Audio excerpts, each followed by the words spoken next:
Good evening to all. Welcome back to Polpath and this is Padma Singh. Guys, आज जो हैं सारे क्वेश्चन कॉन्सेप्चुअल हैं। बेसिकली इस तरह के क्वेश्चन जो हैं चयन परीक्षा में आते हैं। टीजीटी पीजीटी की, मेनली पीजीटी की जो चयन परीक्षा होती है उसमें ऐसे ही कॉन्सेप्चुअल क्वेश्चंस आते हैं, काफ़ी डेप्थ में पूछे जाते हैं। और वहाँ पर फिर क्या होता है कि आंसर देना थोड़ा सा मुश्किल होता है यदि आपने उस तरह के क्वेश्चन नहीं किए हैं या उस तरह डेप्थ में स्टडी नहीं की है तो सबसे पहले मैं आपको कहूँगी कि सबसे पहले आप अपना कॉन्सेप्ट क्लियर कीजिए। जितने भी टॉपिक आपके सिलेबस में दिए गए हैं उन सभी का कॉन्सेप्ट क्लियर कीजिए। और यदि आप चयन परीक्षा के लिए बैठ रहे हैं तो कॉन्सेप्चुअल क्वेश्चन पर ज़्यादा फोकस रखिए। और 9 पीएम हमारी लोक प्रशासन की क्लास जाती है तो वो भी देखना ना भूलें। और उसमें जो है फ्री हैंड रिटन नोट्स आपको मिल रहे हैं, तो क्लास ले लीजिए, उसके बाद ही जो है वो नोट्स आपको अच्छे से समझ में आएंगे। तो चलिए ना देर करते हुए अब हम देखेंगे आज का अपना पहला क्वेश्चन। पहला क्वेश्चन क्या कह रहा है, निम्नलिखित में से कौन शून्य आधारित बजट का निर्माता है? Who among the following is the creator of zero based budgeting? Hoover commission, Peter A Pyhrr, या फिर हर्बर्ट साइमन, या फिर गग पीटर्स? कौन है इसमें? तो देखो, ये बाइलिंगुअल क्लास चल रही है। आप बता सकते हैं कि आपको ये सेशन हिंदी और इंग्लिश में अलग-अलग चाहिए या फिर एक में ही चलने दें। आपको एक में ठीक लग रहा है या फिर आपको लग रहा है कि नहीं, टाइम आपका ज़्यादा जा रहा है पढ़ने में। वैसे आप सब अपना-अपना पढ़ सकते हैं, अपना जो मीडियम है आपका। तो कमेंट सेक्शन में पक्का कमेंट करेंगे कि इसको जो है जॉइंट ही रहने दें, कंबाइन ही रहने दें या फिर अलग-अलग कर दें। ठीक है? तो इसका ऑप्शन जो है, ऑप्शन बी यहाँ पर राइट हो जाएगा। पीटर ए फिर, ऑप्शन बी यहाँ पर राइट हो जाएगा। देखेंगे नेक्स्ट क्वेश्चन। अगला क्वेश्चन क्या कह रहा है कि which one of the following was not supported by Taylor in his scientific management theory?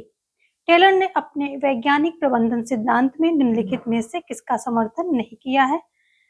Efficiency evolution expert, दक्षता मूल्यांकन विशेषज्ञ, कॉन्सेप्ट ऑफ इकोनॉमिक मैन, आर्थिक आदमी की अवधारणा, या फिर फंक्शनल फोरमैनशिप, कार्यात्मक फोरमैनशिप, और स्टैंडर्डाइजेशन ऑफ टूल्स, उपकरणों का मानकीकरण। तो इन्होंने जो आर्थिक आदमी की अवधारणा है इसी का जो है समर्थन नहीं किया है, कॉन्सेप्ट ऑफ इकोनॉमिक मैन। देखेंगे नेक्स्ट क्वेश्चन। अगला क्वेश्चन क्या कह रहा है कि in his principle of administration Pfiffner did not include, प्रशासन के अपने सिद्धांत में पिफनर ने किसको शामिल नहीं किया है? मटेरियल एंड सप्लाई, सामग्री और आपूर्ति, या फिर functions and power of local authorities, स्थानीय अधिकारियों के कार्य और शक्ति, या फिर है methods of procedure, methods and procedure है, तरीके और प्रक्रियाएं। चौथा है एडमिनिस्ट्रेटिव अकाउंटेबिलिटी, प्रशासनिक जवाबदेही। तो यहाँ पर जो है प्रशासन के सिद्धांतों में पिफनर ने किसको जो है शामिल नहीं किया है वो आपको बताना है। तो ये जो है स्थानीय अधिकारियों के कार्य और शक्ति, ऑप्शन बी यहाँ पर राइट हो जाएगा, इसको शामिल नहीं किया है। आपको लगता है कि यदि मैं कुछ जल्दी हो रहा है, आंसर जल्दी हो रहे हैं, तो आप पहले सबसे पहले वीडियो को पॉज कर लीजिए। नहीं भी जल्दी हो रहे हैं तब भी जैसे ही क्वेश्चन आपके सामने आता है उसको पॉज कीजिए, फिर उसका आंसर आप अपने आप निकालिए, फिर वीडियो को रिज्यूम कीजिए और देखिए कि आपका आंसर सही है कि नहीं है, और सारे स्कोर अपने कमेंट सेक्शन में दीजिए। ठीक है? क्वेश्चन 4 का क्या है, according to Riggs lack of balance between quality and capacity is, Riggs के अनुसार समानता और क्षमता के बीच संतुलन की कमी है, क्या है? डेवलपमेंटल सिंड्रोम, विकासात्मक सिंड्रोम, या डेवलपमेंटल ट्रैप या विकासात्मक जाल, या फिर पॉलिटिकल डिके, राजनीतिक पतन, या फिर गोल चेंजिंग, लक्ष्य बदलना। तो इनके अनुसार ऑप्शन बी यहाँ पर हो जाएगा डेवलपमेंटल ट्रैप, बी यहाँ पर राइट हो जाएगा। ठीक है, देखेंगे हम नेक्स्ट क्वेश्चन। अगला क्वेश्चन क्या कह रहा है, who among the following considered the concept of delegation as a mere myth of organisational theory? निम्नलिखित में से किसने प्रतिनिधि मंडल की अवधारणा को संगठनात्मक सिद्धांत का एकमात्र मिथक माना है? मैरी पार्कर फोलेट हैं, या टेरी हैं, या मुने हैं, या फिर मिलेट हैं? तो कौन है ऐसा मानने वाला? तो ये है फोलेट, ऑप्शन ए यहाँ पर जो है राइट हो जाएगा, मैरी पार्कर फोलेट। देखेंगे क्वेश्चन अगला क्या कह रहा है कि who among the following described political development as administrative and legal development. निम्नलिखित में से किसने राजनीतिक विकास को प्रशासनिक और कानूनी विकास के रूप में वर्णित किया है? ऐसा करने वाले कोलमैन हैं या एडवर्ड रसेल्स हैं या फिर मैक्स वेबर हैं या अब्राहम मैस्लो हैं? कौन है? क्वेश्चन नंबर 6 का जो है मैक्स वेबर राइट आंसर हो जाएगा, ऑप्शन सी मैक्स वेबर। देखेंगे नेक्स्ट क्वेश्चन 7 क्या कह रहा है कि squealer in the human relation theory is मानव संबंध के सिद्धांत में स्किलर है क्या है? One who does too much work जो बहुत अधिक कार्य करता है, one who does too little work जो बहुत कम काम करता है, one who absents himself from work जो खुद को काम से अनुपस्थित रखता है, one who communicates detrimental information about other to the supervisor जो पर्यवेक्षक को दूसरे के बारे में हानिकारक जानकारी देता है। तो यही जो है ऑप्शन डी यहाँ पर हो जाएगा। आप इसको जो है स्किलर मान सकते हैं यहाँ पर, जो मतलब एक प्रकार से चुगली करना, ठीक है, पर्यवेक्षक को जो है दूसरों लोगों के बारे में उल्टी सीधी बातें बताना। नेक्स्ट देखेंगे अगला कह रहा है कि Chester Barnard developed a concept in respect of acceptance of authority bye a subordinate from his manager identify it.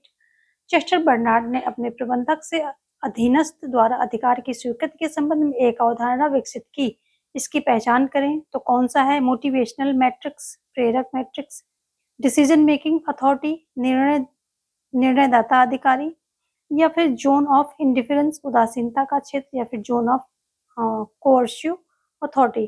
तो ये था जोन ऑफ इंडिफरेंस, यानी कि ऑप्शन सी यहाँ पर आपका राइट हो जाएगा क्वेश्चन नंबर 8 का।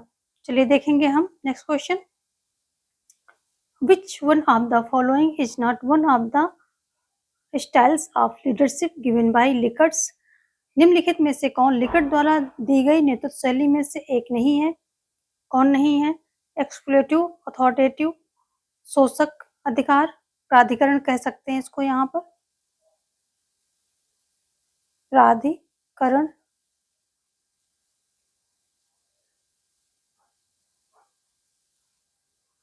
और दूसरा है बेनिवोलेंट, अथॉरिटेटिव, परोपकारी, आधिकारिक या कोऑपरेटिव, अथॉरिटेटिव और सहकारी अधिकारी, या फिर नोटा।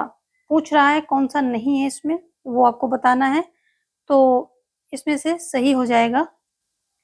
तो देखो यहाँ पर ये दो तो सही हैं आपके, एक्सप्लॉइटेटिव अथॉरिटी यानी शोषक प्राधिकारिता एंड परोपकारी, ये दो सही हैं, ठीक है। तीसरा आ जाता है एक इसमें परामर्शी, यानी कि कंसल्टेटिव, ठीक है। परामर्श इसमें क्या होता है कि मैनेजर और जो सबऑर्डिनेट होते हैं तो इनके बीच में परामर्श करके डिसीजन लिया जाता है। और चौथा आता है सहभागी या पार्टिसिपेटिव, ठीक है, पार्टिसिपेटिव, इसी को जो है क्या बोलते हैं? सहभागी बोलते हैं। तो ये जो परोपकारी या हितैषी, इसको हितैषी भी कभी आ जाए तो ध्यान रखेंगे, हितैषी। तो शोषक, परोपकारी, और ये हो गया तीसरा परामर्शी, और ये हो गया पार्टिसिपेटिव यानी कि सहभागी प्राधिकरण। तो इसको जो है ये हो गया 4। इन्होंने 4 प्रकार के बताए, वैसे इन्होंने 7 बताए हैं, लेकिन 7 का कोई ज्यादा महत्व नहीं है। महत्व 4 प्रकार का है जो हमने यहाँ पर बता दिया आपको, इन्हीं का महत्व है। तो ये जो है यहाँ पर सी, सहकारी का इन्होंने कोई जिक्र नहीं किया है, कोऑपरेटिव नहीं है इनके उसमें, पार्टिसिपेटिव है एंड कंसल्टेटिव है, कोऑपरेटिव नहीं है। तो ऑप्शन सी यहाँ पर राइट हो जाएगा। चलिए देखेंगे हम आगे। अगला क्वेश्चन क्या कह रहा है? Who among the following has used the concept of goal changing feedback and learning. निम्नलिखित में से किसने लक्ष्य परिवर्तन, प्रतिक्रिया और सीखने की अवधारणाओं का उपयोग किया है? डेविड ईस्टन ने, कार्ल ड्यूस ने, या ग्रेबियल आर्मन ने, या लुसियन पाई ने? किसने किया है ये? तो ऐसा जो है ग्रेवियर आलमंड, सी ऑप्शन यहाँ पर राइट हो जाएगा। देखेंगे नेक्स्ट क्वेश्चन। अगला क्वेश्चन क्या कह रहा है, which of the following is incorrectly matched, निम्नलिखित में से कौन गलत सुमेलित है। Proverbs of administration, Herbert Simon, प्रशासन की कहावतें, हर्बर्ट साइमन, ठीक है। दूसरा क्या है, function of executive, Chester Barnard, यहाँ पर होगा ये बर्नार्ड है।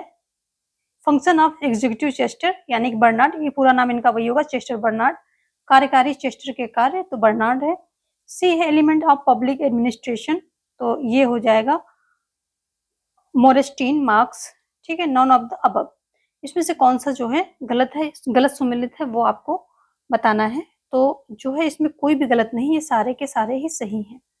जो ये Chester, function of executive Chester, कार्यकारी चेस्टर के कार्य, तो ये तो बर्नार्ड यानी कि चेस्टर बर्नार्ड इनके नाम पे ही है, तो इसमें तो कोई कंफ्यूजन है ही नहीं। बाकी ये दोनों भी सही है। प्रशासन की कहावतें, हर्बर्ट साइमन ने ये क्या किया है, आलोचना की है।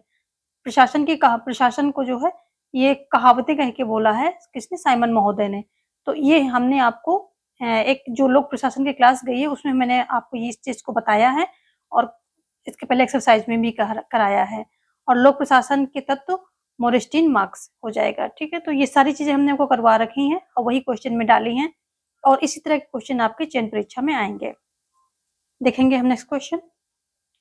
और जो आज मैंने लिकर्ट का बताया है आपको, इस पर लोक प्रशासन की क्लास जाने वाली है, आज हो सकता आज पब्लिश हो जाएगी या फिर कल, तो ये पक्का आप देख लीजिए, लिकर्ट पर क्वेश्चंस आते हैं।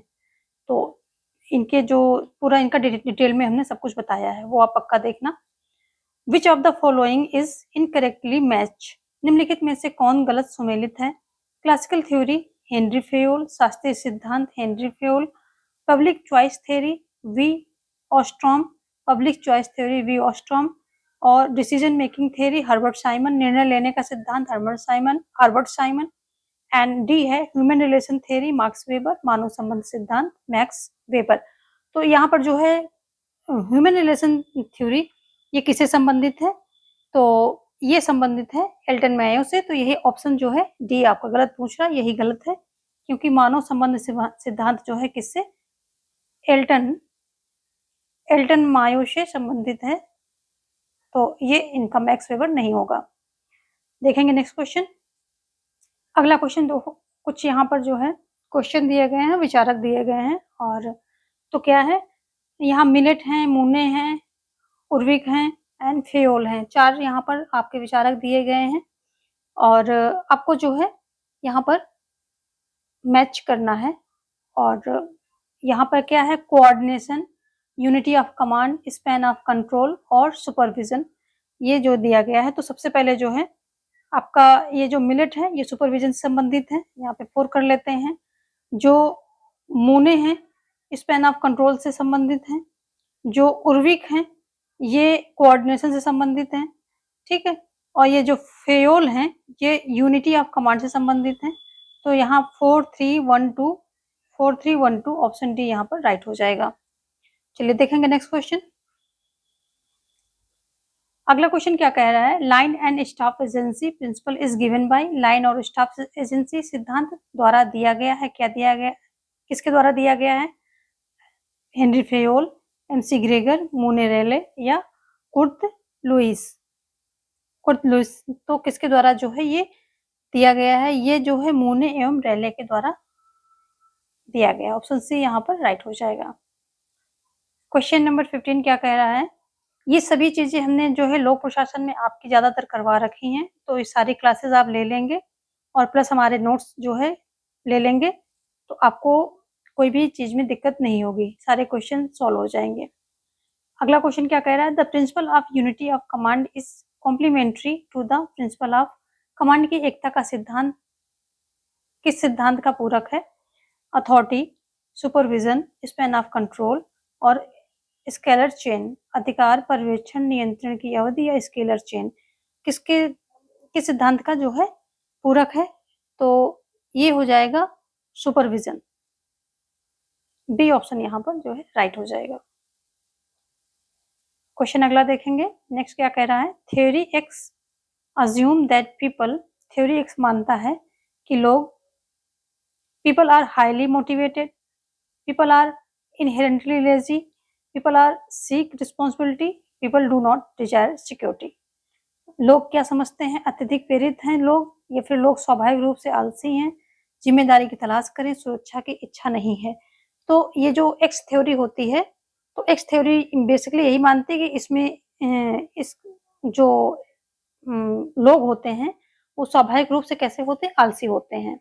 उनको काम करना नहीं चाहता, उनको भय और मतलब इन सब एक प्रकार से डरा धमका करके उनसे काम लिया जाता है। तो यहाँ पर जो है कौन सा ऑप्शन सी हो जाएगा, स्वाभाविक रूप से आलसी हैं। बी ऑप्शन यहाँ पर आपका जो है राइट हो जाएगा। ये भी हमने आपको लोक प्रशासन में पूरा अच्छे से बता रखा है, एक्स थ्योरी, वाई थ्योरी सारा बता रखा है, जेड का सिद्धांत, आउटी का जेड सिद्धांत वो भी जो है गया हुआ है, सारी चीजें दी हैं। यदि आप पूरा कुछ क्लासेस हैं और बहुत टू द पॉइंट हमने सारी चीजों को रखा है वहां पर, तो अगर वो एक बार आप सारी क्लास देख करके हमारे नोट्स ले लेंगे, जो कि फ्री ऑफ कॉस्ट हम दे रहे हैं, तो आपकी काफी हेल्प हो जाएगी, काफी क्या पूरी हेल्प हो जाएगी, क्वेश्चन सारे सॉल्व हो जाएंगे। चलिए देखेंगे नेक्स्ट क्वेश्चन। अगला क्वेश्चन क्या कह रहा है कि leaders solve problem and make decision alone. नेता समस्याओं का समाधान करते हैं और अकेले निर्णय लेते हैं। किस प्रकार की जो व्यवस्था होती है उसमें, एट्रोक्रेटिक में, ऑटोक्रेटिक में, या फिर उसी को जो है निरंकुश बोलते हैं, या फिर सिचुएशनल स्थित जन्य में, या फिर कोऑपरेटिव सहयोगी, या फिर बेनिवोलेंट यानी परोपकारी। तो किस तरह में ये होता है ऐसा, तो यहाँ पर निरंकुश हो जाएगा। जो नेता होते हैं वो क्या करते हैं, समस्याओं का समाधान करते हैं और अकेले निर्णय लेते हैं। तो निरंकुश नेता जो होते हैं, यहाँ पर निरंकुश कर देंगे, निरंकुश नेता समस्याओं का समाधान करते हैं और अकेले निर्णय लेते हैं। ऑप्शन ए यहाँ पर ऑटोक्रेटिक जो है सही हो जाएगा, निरंकुश। नेक्स्ट क्या कह रहा है, concept of systematic adaptation was first used by. व्यवस्थित अनुकूलन की अवधारणा का प्रयोग सबसे पहले किसके द्वारा किया गया है, विंस्लो टेलर के द्वारा किया गया है, या फिर लुइस ब्रांडे के द्वारा किया गया है, या डेविड ऑसबॉर्न के द्वारा किया गया है, या डेविड साइमन के द्वारा किया गया है। क्वेश्चन नंबर 18 का जो है राइट हो जाएगा लुइस ब्रांडे। ठीक है, ऑप्शन बी यहाँ पर जो है राइट हो जाएगा। देखेंगे अगला क्वेश्चन। नेक्स्ट क्या कह रहा है, which of the following pair is incorrectly matched. निम्नलिखित में से कौन सा गलत सुमेलित है, डेमोक्रेटिक एडमिनिस्ट्रेशन, हर्बरमास, लोकतांत्रिक प्रशासन, हैबरमास। आगे क्या है, सोशल इक्विटी, तो फ्रेडरिक्सन है। यहाँ पर सामाजिक समानता, फ्रेडरिक्सन है। यहाँ क्या है, फॉर्मलिज्म रिक है, वो रिक्स से संबंधित है। औपचारिकता यानी कि रिक्स, और एक्शन सेंटर एडमिनिस्ट्रेशन वाइट है, एक्शन सेंटर प्रशासन वाइट से संबंधित है। तो यहाँ पर कौन सा है गलत सुमेलित है, गलत की बात कर रहा है, तो जो है डी वाइट, ये गलत हो जाएगा। ऑप्शन डी यहाँ पर जो है गलत हो जाएगा, बाकी जो है सभी सही है। देखेंगे नेक्स्ट क्वेश्चन। अगला क्वेश्चन क्या कह रहा है कि which of the following pairs are incorrectly matched. निम्नलिखित में से कौन सा युग्म गलत सुमेलित है, विचलित समाज, कार्यात्मक विशेषता, diffracted society, functional speciality, fuse society, ascription, और तीसरा कह रहा है प्रिज्मेटिक सोसाइटी, पॉलीफंक्शनलिज्म, और फ्यूज सोसाइटी, सिलेक्टिविज्म। तो प्रिज्मेटिक क्या है, पॉलीफंक्शनलिज्म, और फ्यूज सोसाइटी, सिलेक्टिविज्म। बताइए इसमें कौन सा जो है राइट हो जाएगा। तो यहाँ पर जो है फ्यूज सोसाइटी, सिलेक्टिविज्म, ये आपका रॉन्ग हो जाएगा। इस पर भी हमने जो है क्लास दी हुई है और इन सभी सोसाइटी के बारे में हमने बताया है। जो डिफ्रैक्टेड सोसाइटी होती है, यहाँ पर क्या है, यहाँ पर जो है हर एक कार्य के लिए अलग डिपार्टमेंट होता है, हर एक कार्य के लिए जो है अलग डिपार्टमेंट होता है, उसमें कुछ स्पेशल पर्सन बैठे होते हैं। तो यहाँ पर एक प्रकार से ब्यूरो होता है, मतलब सभी कार्यों के लिए आप ब्यूरो व्यवस्था आप कह सकते हैं कि हर एक डिपार्टमेंट, हर एक कार्य के लिए कुछ लोग बैठे होते हैं, जो कि एक अलग डिपार्टमेंट होता है, अलग फील्ड से संबंधित। तो ये पर ऐसा होता है। तो यहाँ पर क्या है, कार्यात्मक विशेषता, स्पेशलिस्ट यानी कि विशेषज्ञ बैठे होते हैं और अलग-अलग डिपार्टमेंट होते हैं। फ्यूज सोसाइटी में क्या होता है कि सब कुछ एक चैम्बर होता है यहाँ पर, इसी चैम्बर में सारे कार्य जो है किए जाते हैं, ठीक है? प्रिज़्मेटिक सोसाइटी क्या होता है, दोनों का मिला-जुला रूप होता है, दोनों का मिला-जुला रूप होता है प्रिज़्मेटिक सोसाइटी, पॉलीफंक्शनलिज़्म, ठीक है? और फ्यूज सोसाइटी तो सिलेक्टिविज़्म तो होगा नहीं क्योंकि यहाँ एक कोई सिलेक्टिव वैसा नहीं होता है, कोई स्पेशल कार्य नहीं होता है, तो यही गलत है यहाँ पर। नेक्स्ट देखेंगे, scientific management theory came in which phase of industrial revolution? वैज्ञानिक प्रबंध सिद्धांत औद्योगिक क्रांति के किस चरण में आया था? तो second phase, first phase, fourth phase या फिर थर्ड फेज? तो ये आया था तीसरे चरण में आया था, ठीक है? वैज्ञानिक प्रबंधन सिद्धांत इसके ये जो तीसरे चरण में आया था। देखेंगे नेक्स्ट क्वेश्चन। अगला क्वेश्चन क्या कह रहा है, who said power is both the capstone among the objectives which the state pursue and the cornerstone among methods which they employ? किसने कहा राज्य उन उद्देश्यों में से एक आधारशिला है जिनका राज्य अनुसरण करता है और उन तरीकों के बीच आधारशिला है जिन्हें वे नियोजित करते हैं? ऐसा कहने वाले मॉर्गन थाउ हैं या फुको हैं या फिर वैन डाइक हैं या फिर हैरोल्ड लॉस्की हैं? तो ऐसा कहने वाले जो हैं कौन है, डाइक महोदय हैं। ऑप्शन सी यहाँ पर राइट हो जाएगा। देखेंगे नेक्स्ट क्वेश्चन। अगला क्वेश्चन क्या कह रहा है कि which of the following is not a part of the foreign policy principles? निम्नलिखित में से कौन विदेश नीति सिद्धांत का हिस्सा नहीं है? North south dialogue, self determination, new world order, NOTA, उत्तर दक्षिण संवाद, आत्मनिर्णय, नई विश्व व्यवस्था। तो कौन सा नहीं है? तो यहाँ पर ये सारे ही विदेश नीति के सिद्धांतों का हिस्सा है। उत्तर दक्षिण संवाद तो सबसे पहले आ जाता है, आत्मनिर्णय यानी कि जो सेल्फ डिटर्मिनेशन अपने देश का, खुद के हर एक देश का, और नई विश्व व्यवस्था, ये तीनों ही बहुत ही क्या हो जाते हैं, प्रोमिनेंट सब्जेक्ट हो जाते हैं। तो ये सभी जो हैं विदेश नीति का हिस्सा है और यहाँ पर हो जाएगा नोटा, ठीक है? कौन सा नहीं है? तो कोई भी नहीं है, यानी कि सारे हैं, ऐसा कोई भी यहाँ पर नहीं दिया गया है जो कि नहीं है, सारे हैं। देखेंगे नेक्स्ट क्वेश्चन। अगला क्वेश्चन क्या कह रहा है, which of the following statement is और correct about India Africa relation? भारत अफ्रीका संबंधों के बारे में निम्नलिखित में से कौन सा कथन सही है? सही देखने हैं आपको। India south Africa diplomatic relation started 1949। 1949 में शुरू हुए भारत दक्षिण अफ्रीका राजनयिक संबंध, या फिर राजनयिक supported India supported national Mandela 1994 in his fight against apartheid. रंग भेद के खिलाफ उनकी लड़ाई में भारत ने नेल्सन मंडेला का समर्थन किया था। अब बताना है आपको कि कौन सा सही पूछ रहा है, तो दोनों सही है या फिर दोनों गलत हैं। ऑप्शन आपके पास दो हैं, या तो दोनों सही है या फिर दोनों गलत हैं। तो यहाँ पर सी, दोनों ही सही हैं। अपार्थाइड की लड़ाई में जो भारत ने उसके साथ खड़ा हुआ था और रिलेशन 1949 में जो है स्टार्ट हो गए थे। चलिए देखेंगे next question. Next, along with India, which are the other countries that either did not sign the NPT or sign but withdraw? Bharat के साथ अन्य कौन से देश हैं जिन्होंने या तो NPT पर साइन किए, हस्ताक्षर नहीं किए थे, या फिर अगर हस्ताक्षर किए भी थे तो वापस ले लिए, यानी कि उससे विथड्रॉ कर गए उस पॉलिसी से? तो कौन सा? पाकिस्तान, इजराइल, नॉर्थ कोरिया या साउथ सूडान? 4 देश दिए गए हैं, तो कौन है? तो इसमें जो है ऑप्शन है आपके साथ 1 2 3 2 3 4 1 3 4 या 1 2 3 4। तो आपका जो है डी ऑप्शन राइट हो जाएगा। ये सभी देश हैं, या तो इन्होंने जो है हस्ताक्षर किए नहीं थे, और या फिर किए थे तो जो है वापस उसको जो है उससे विड्रॉ कर लिया, निकल गए उस संधि से।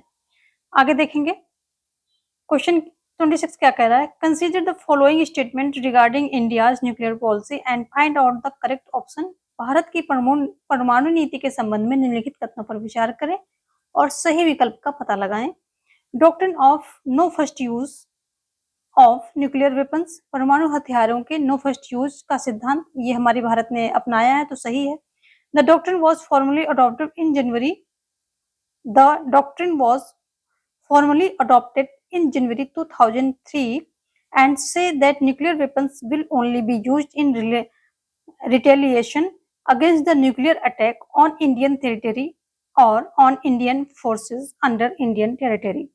तो दो सेंटेंस है यहाँ पर, आपको बताना है कि सही विकल्प यहाँ पर दोनों सही है या फिर दोनों गलत हैं, यानी बोथ या फिर नन आपको बताना है। तो यहाँ पर जो है